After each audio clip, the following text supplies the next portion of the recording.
இந்த கிணத்த பார்த்தாலே ரொம்ப பிரம்மாண்டமா இருக்கும். ரொம்ப பெரிய கிணறு தான். தண்ணியுமே கிட்டத்தட்ட ஒரு 50 அடி தண்ணி இருக்கு.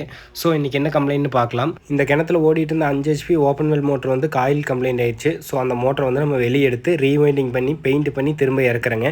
இது மாதிரி நம்ம ரீவைண்டிங் பண்ணி மோட்ரு இறக்குறப்போ நம்ம கவனிக்க வேண்டியது என்னென்னா, அந்த மோட்டரில் வந்து கீழே ஒரு டயர் கட்டிக்கணும். பிகாஸ் வந்து நம்ம இறக்க போகிறது கிணறு தொட்டியில். ஸோ கிணத்துல வந்து கீழே வந்து சேறு அல்லது மண் இருக்கும். அதில் போய் மோட்ரு வந்து புதஞ்சிடக்கூடாது அப்படிங்கிறங்காட்டிக்கு ஒரு டயர் கட்டுறோம். 1ங்கிறது 2 டயர் அல்லது 3 டயரும் கூட கட்டலாம். அது வந்து இடத்த பொறுத்து. இந்த மாதிரி கிணத்து மோட்டர் இருக்கிறப்போ தண்ணியில் வந்து டச் ஆனதுமே வந்து நம்ம ரன் பண்ணி பார்த்துக்கணும். பிகாஸ் ரீவைண்டிங் பண்ணியிருக்கோம் அல்லது புது மோட்டராகவே இருந்தாலும் நீங்கள் டெஸ்ட் பண்ணி பார்த்துக்கிறது நல்லது.